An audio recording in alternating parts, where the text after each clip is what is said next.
Salut candidats et candidates, c'est encore avec un immense plaisir d'être parmi vous pour vous parler d'un exercice sur les particules chargées en mouvement dans le champ magnétique uniforme.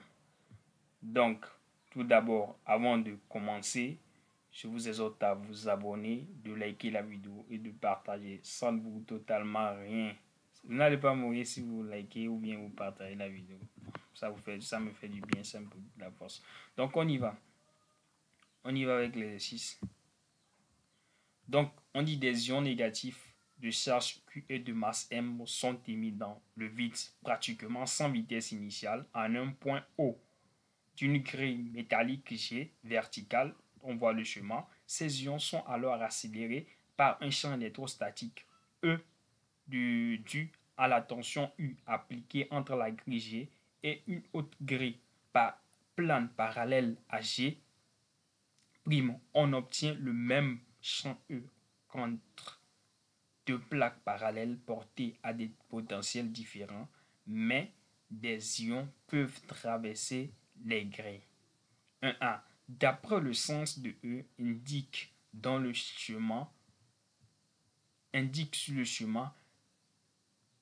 indiquez plutôt sur le chemin, précisez quelle est la grille au potentiel le plus élevé. Étudiez le mouvement d'un ion entre G et G'. C.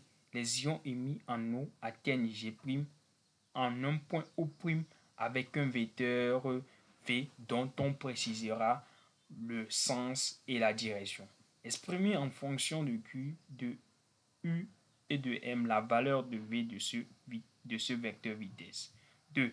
Après avoir traversé la grille G', les ions entrent dans une région de champ magnétique uniforme B,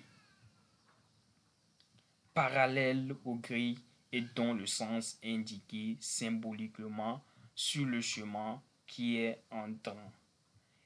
A. Établir la nature du mouvement des ions dans cette région. B. Montrer qu'ils reviennent sur G' en un point A, exprimé O'A en fonction de Q, M, B et U. Quel est le mouvement des ions après le passage en A? Revient-il vers G? Atteint-il G? Et si oui, avec quelle vitesse? Revient-il ultérieurement sur G'?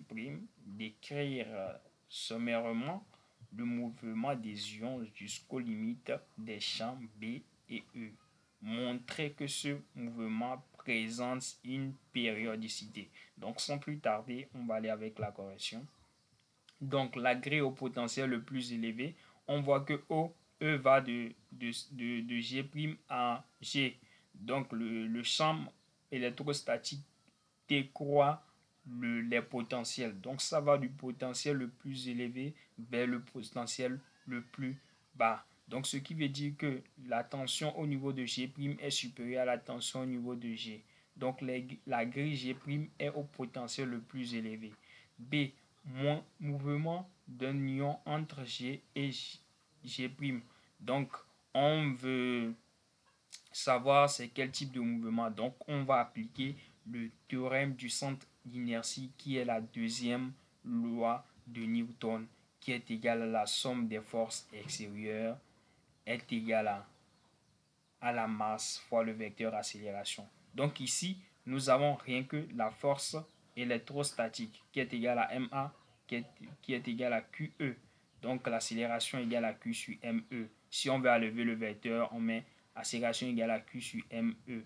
Donc les vecteurs accélération, c'est constante. Donc nous avons tout ça à la section des constantes. Donc l'accélération est constante. L'accélération est constante. Donc le mouvement des ions entre G et G' est un mouvement rectiligne uniformément varié. Low battery, please charge. C. Caractéristiques du vecteur V au point O'. Donc les caractéristiques, nous avons la direction, le sens et l'intensité. Donc la vitesse est perpendiculaire au grille. Bon, c'est perpendiculaire, donc notre vitesse est dans ce sens. Donc on place V.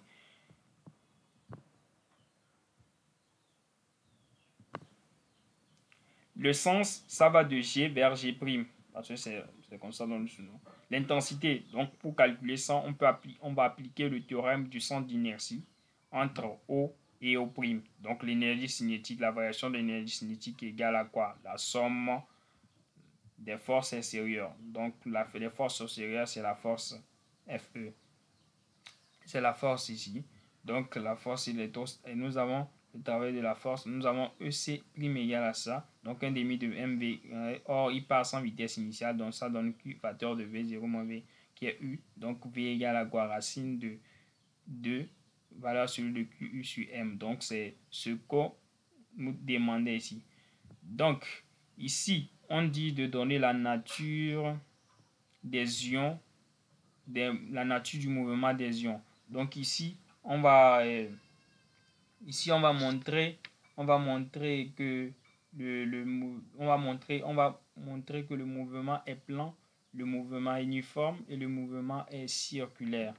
Donc pour le mouvement plan, il faut appliquer le théorème du centre inertie qui est la deuxième loi de Newton et il faut faire la projection dans le repère OIJ K. Si c'est le mouvement uniforme, soit tu fais la projection au niveau de la barre de freinette en utilisant l'accélération, soit tu appliques, moi je vous conseille d'appliquer au niveau du mouvement uniforme, d'appliquer le théorème de l'énergie cinétique. Donc tu trouves que V0 égale à V' ou V' et tu as ta valeur. Au niveau du mouvement circulaire, il faut appliquer quoi? Il faut appliquer le théorème du centre d'inertie qui est la deuxième loi de Newton. La deuxième loi de Newton. Donc tu trouves le rayon et tu conclus que c'est un mouvement régulier.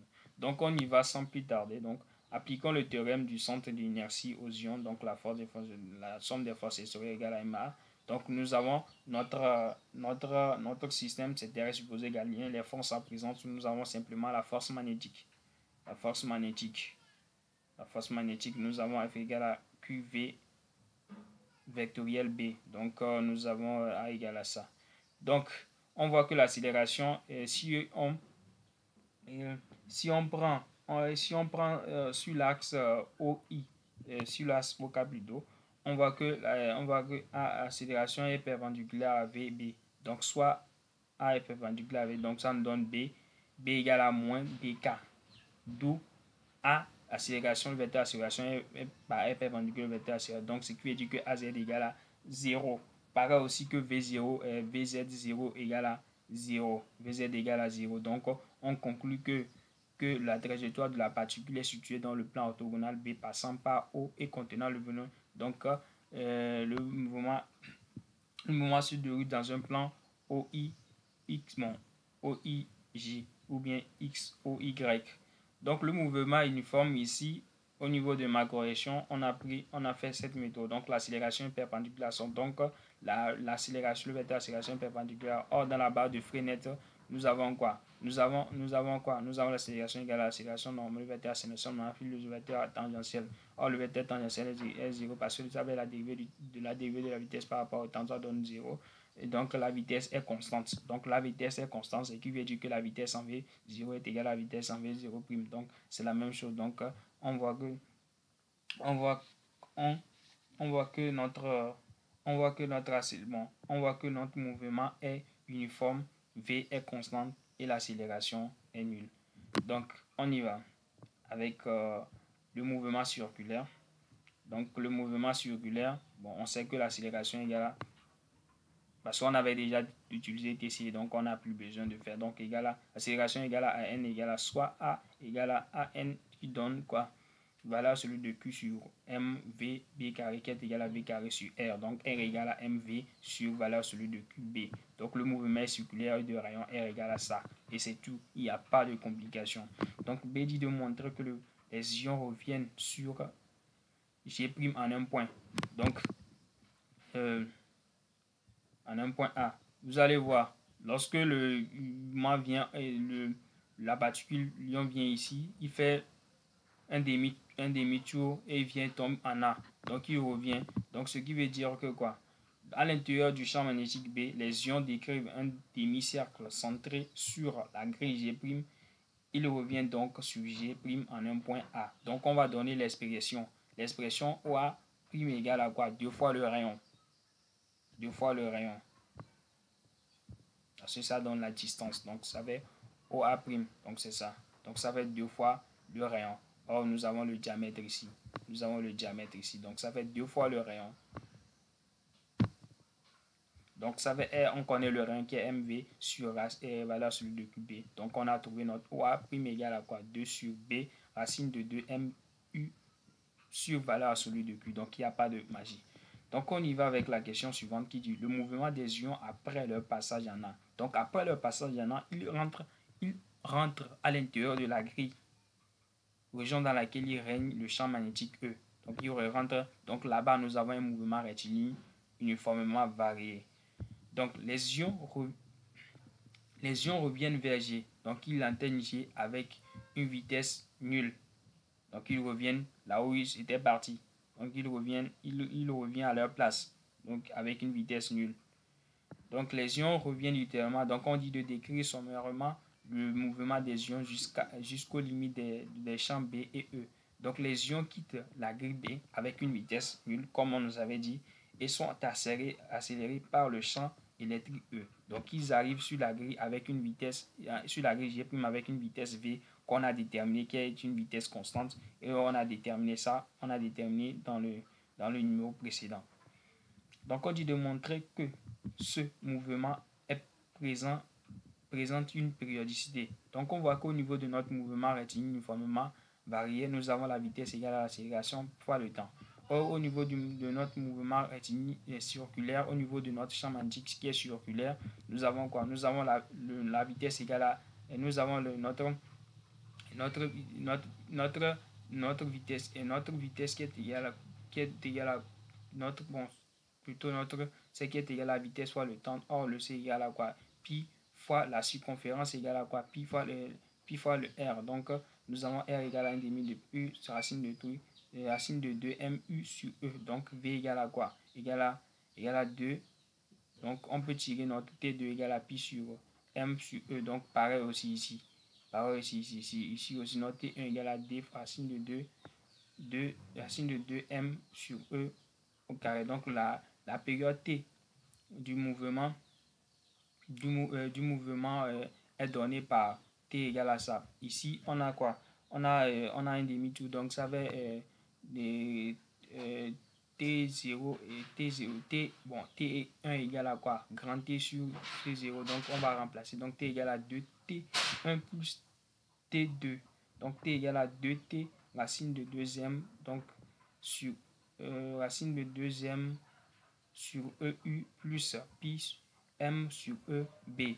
Donc, il n'y a rien de compliqué. Nous sommes arrivés à la fin de la vidéo. C'est le dernier numéro. J'espère bien que vous avez aimé. Si vous avez des questions, je suis là. Vous pouvez les mettre en commentaire. Je suis là pour répondre. Et on se dit à plus pour une autre vidéo.